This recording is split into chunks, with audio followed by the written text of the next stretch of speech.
नारायण नमस्कृतं नरं चैव नरोत्तमं देवी सरस्वती व्यासं ततो जयमुदीरयत् नष्टप्रायेषु अभद्रेषु नित्यं भागवतसेव्या भगवती उत्तमा श्लोके भक्ति भवति नष्टिकी कृष्णाय वासुदेवाय देवकी नंदनाय च नन्दगोपकुमाराय गोविन्दाय नमो नमः। मूकं करोति वाचालं पङ्गुलङ्घते गिरिं यत्कृपातमहं वन्दे परमानन्दं माधवं श्रीचैतन्येश्वरं श्रीगुरुदीनतारिणं। श्रीमद्भागवत महापुराण छठा स्कंद अध्याय 4। दक्ष के द्वारा भगवान की स्तुति और भगवान का प्रादुर्भाव। राजा परीक्षित ने पूछा, भगवान आपने संक्षेप में इस बात का वर्णन किया है कि स्वयंभू मनवंतर में देवता, असुर, मनुष्य, सर्प और पशु पक्षी आदि की सृष्टि कैसे हुई। अब मैं उसी का विस्तार जानना चाहता हूँ। प्रकृति और कारण के भी परम कारण भगवान अपनी जिस शक्ति से जिस प्रकार उसके बाद की सृष्टि करते हैं उसे जानने की मेरी इच्छा है। सूर्य कहते हैं, सौनक आदि ऋषियों, परम योगी व्यास नंदन श्री सुखदेव जी ने राजर्षि परीक्षित का यह सुंदर प्रश्न सुनकर उनका अभिनंदन किया और उन्हें इस प्रकार कहा। श्री सुखदेव जी ने कहा, राजा, प्राचीन ब्रही के 10 लड़के जिसका नाम प्रचेता था, जब समुद्र से बाहर निकले तब उन्होंने देखा कि हमारे पिता के निवृत्ति प्राण हो जाने से सारी पृथ्वी पेड़ों से गिर गई है। उन्हें वृक्षों पर बड़ा क्रोध आया। उनके तपोबल ने तो मानो क्रोध की आग की आहुति ही डाल दी। बस उन्होंने वृक्ष को जला डालने के लिए अपने मुख से वायु और अग्नि की सृष्टि की। परीक्षित, जब प्रचेताओं की छोड़ी हुई अग्नि और वायु उन वृक्षों को जलाने लगी, तब वृक्षों के राजाधिराज चंद्रमा ने उनका क्रोध शांत करते हुए इस प्रकार कहा, महाभागवान प्रचेताओं, यह वृक्ष बड़े दीन है। आप लोग इसे द्रोह मत कीजिए, क्योंकि आप तो प्रजा की अभिवृद्धि करना चाहते हैं और सब जानते हैं कि आप प्रजापति हैं। महात्मा प्रचेताओं, प्रजापतियों के अधिपति अविनाशी भगवान श्रीहरि ने संपूर्ण वनस्पतियों और औषधियों को प्रजा के हितार्थ उनके खान पान के लिए बनाया है। संसार में पाखों से उड़ने वाले चर प्राणियों का भोजन फल पुष्प आदि अचर पदार्थ है, और पैरों से चलने वाले के घास तृण आदि के बिना पैर वाले पदार्थ भोजन है। हाथ वाले के लिए वृक्ष लता आदि, बिना हाथ वाले और 2 पैर वाले मनुष्य आदि के लिए धान गेहूं आदि अन्य भोजन है। 4 पैर वाले बैल ऊंट आदि खेतों की प्रवृत्ति द्वारा अन्न की उत्पत्ति में सहायक है। निष्पाप प्रचेताओं, आपके पिता और देवादि महादेव ने आप लोगों को यह आदेश दिया है कि प्रजा की सृष्टि करो। यदि इस स्थिति में आप वृक्षों को जला डालें, यह कैसे उचित हो सकता है। आप लोग अपना क्रोध शांत करें और अपने पितामह प्रपितामह आदि द्वारा सेवित सत्पुरुषों के मार्ग का अनुसरण करें। जैसे माँ बाप बालक की, पलकों की, नेत्र की, पति पत्नी की, गृहस्थ भिक्षुकों की और ज्ञानी अज्ञानियों की रक्षा करते हैं, उनका हित चाहते हैं, वैसे ही प्रजा की रक्षा उनका हित का उत्तरदायी का राजा का होता है। प्रचेताओं, समस्त प्राणियों के हृदय में सर्वशक्तिमान भगवान आत्मा के रूप में विराजमान है, इसलिए आप लोग सभी को भगवान का निवास स्थान समझे। यदि आप ऐसा करेंगे तो भगवान को प्रसन्न कर लेंगे। जो पुरुष हृदय के उबलते हुए भयंकर क्रोध को आत्मविचार के द्वारा शरीर में शांत कर लेता है, बाहर नहीं निकलने देता, वह कालक्रम से तीनों गुणों पर विजय प्राप्त कर लेता है। प्रचिता, इन दीनहीन वृक्षों की ओर न जलाइए, जो कुछ बच रहे हैं उनकी रक्षा कीजिए, इससे आपका भी कल्याण होगा। और श्रेष्ठ कन्या का पालन इन वृक्षों ने ही किया है, इन्हें आप लोग पत्नी के रूप में स्वीकार कीजिए।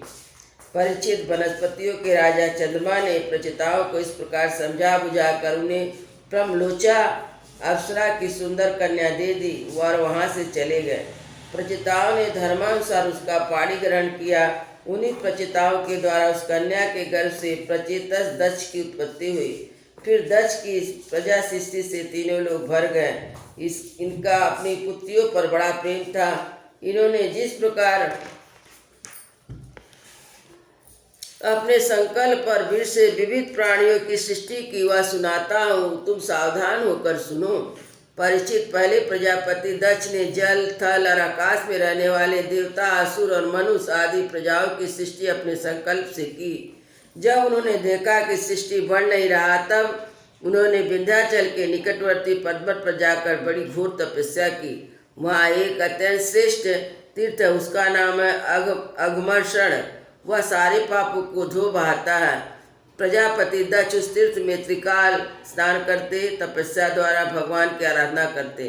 प्रजापति ने दक्ष ने इंद्रियातीत भगवान की हंस गुह नामक सोच से स्तुति की। उसी से भगवान उन पर प्रसन्न हुए और मैं तुम्हें वह स्तुति सुनाता हूँ। दक्ष प्रजापति ने इस प्रकार स्तुति की, भगवान आपकी अनुभूति, आपकी चित्त शक्ति अमोघ है। आप जीव और प्रकृति से परे हैं। उनके नियंता और उन्हीं सत्ता फूर्ति देने वाले हैं। जिन जीवों ने त्रिगुणमयी सृष्टि के लिए वास्तविक सच समझ रखा है, वे आपके स्वरूप का साक्षात्कार नहीं कर सके, क्योंकि आप तक किसी भी प्रमाण की पहुँच नहीं है।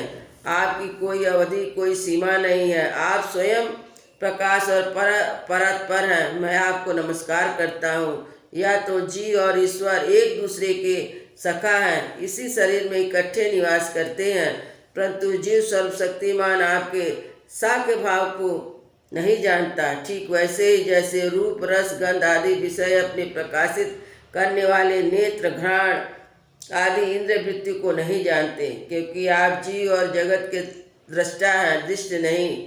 महेश्वर, मैं आपके श्री चरणों को नमस्कार करता हूँ। देह, प्राण, इंद्रियां, अंतकरण की वृत्तियों को, पंच महाभूत, उनकी तन्मात्राएं, ये सब जड़ के होने के कारण अपने को अपने से अतिरिक्त को भी नहीं जानते, परंतु जीव सबको और इन सबके कारण सत, रज, तम इन तीनों गुणों में भी जानता है, परंतु वह भी दृश्य अथवा अज्ञेय रूप में आपको नहीं जान सकता, क्योंकि आपके ही सबके ज्ञाता और अनंत है। इसलिए प्रभु, मैं तो केवल आपकी स्तुति करता हूँ। जब समाधि काल में प्रमाण, विकल्प और विपर्य रूप विविध ज्ञान और स्मरण शक्ति का लोप हो जाने से इस नाम रूपात्मक जगत का निरूपण करने वाला मन उपरत हो जाता है, उस बिना मन के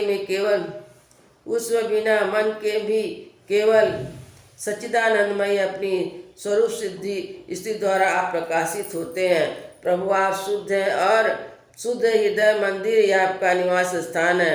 आपको मेरा नमस्कार है। जैसे यज्ञागिक लोग काष्ठ में छिपी अग्नि को समिधेनी नामक 15 मंत्रों द्वारा प्रकट करते हैं, वैसे ही ज्ञानी पुरुष अपनी 27 शक्तियों के भीतर गुण भाव से छिपे हुए आपको अपनी बुद्धि, शुद्ध बुद्धि के द्वारा हृदय में ही ढूंढ निकालते हैं। जगत में इतनी भिन्नताएं देख पड़ती हैं, वे सब आपकी माया है। माया का निषेध कर देने पर केवल परम सुख के साक्षात्कार स्वरूप आप ही अशेष रहते हैं, परंतु जब विकार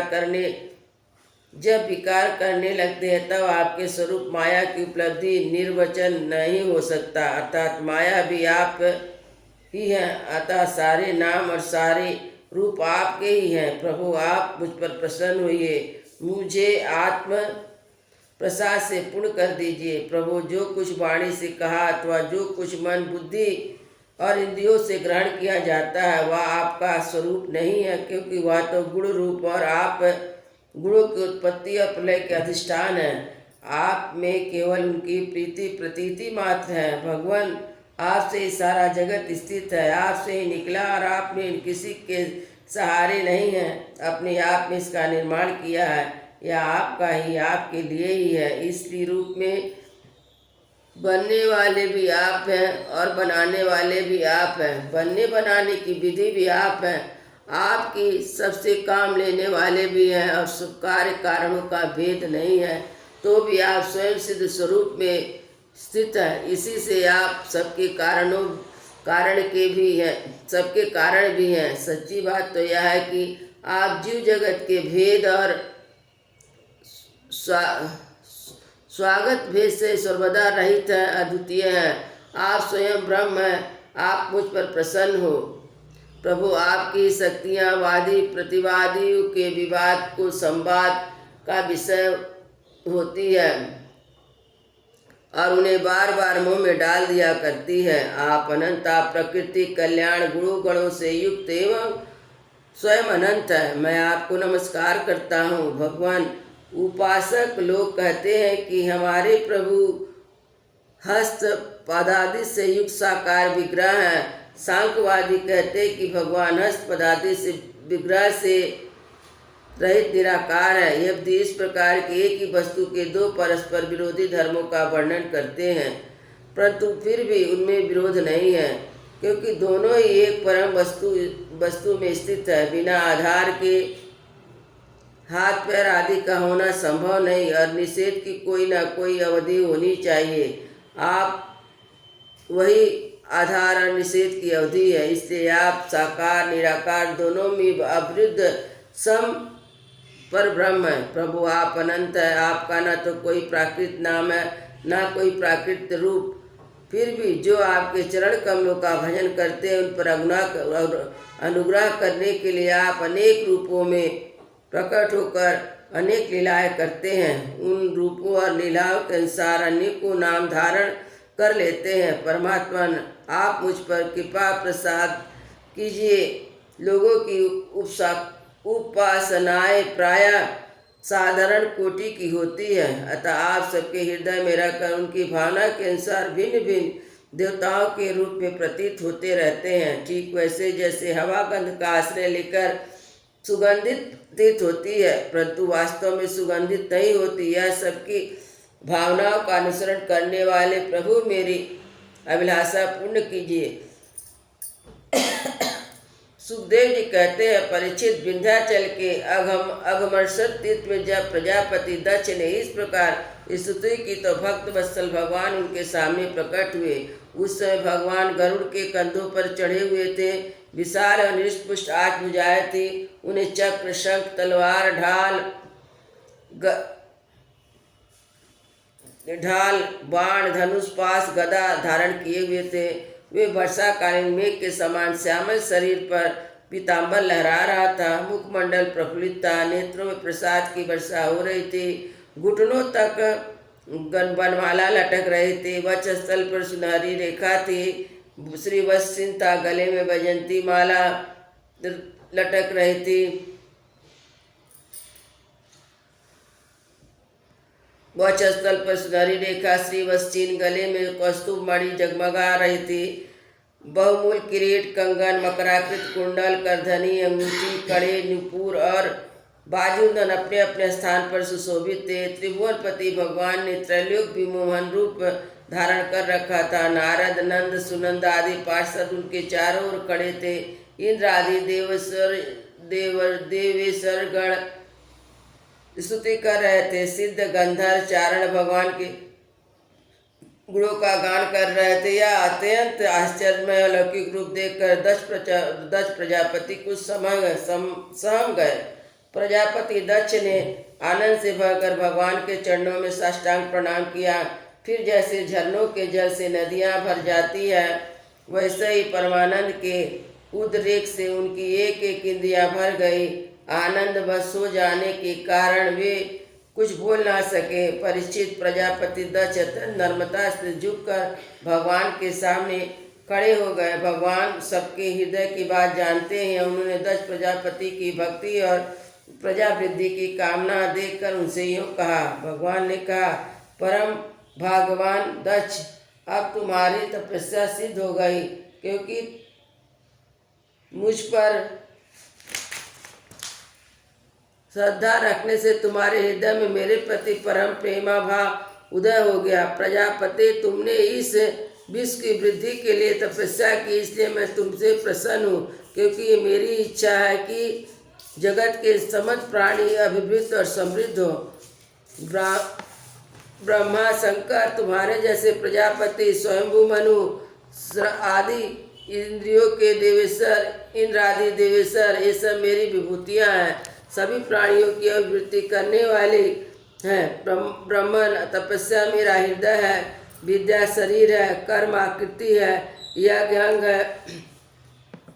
धर्म मन है और देवता प्राण है। ये जब सृष्टि नहीं होती तो केवल मैं ही था, वह भी निष्क्रिय रूप में बाहर भीतर कहीं भी और कुछ ना था, ना तो कोई दृष्टा था, ना दृश्य।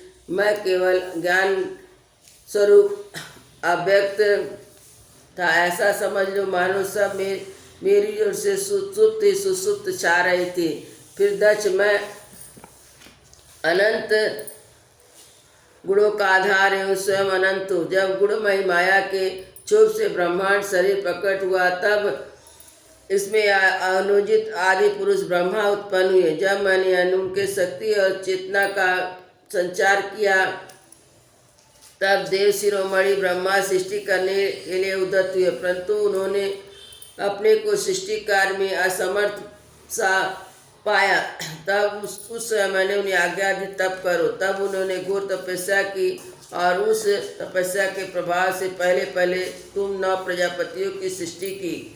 प्रिय दक्ष, देखो यह पंचजन प्रजापति की कन्या आस्कीन है, इसे तुम अपनी पत्नी के रूप में ग्रहण करो। अब तुम गृहस्थित धर्म को स्वीकार करो, या आस्किनी की भी उसी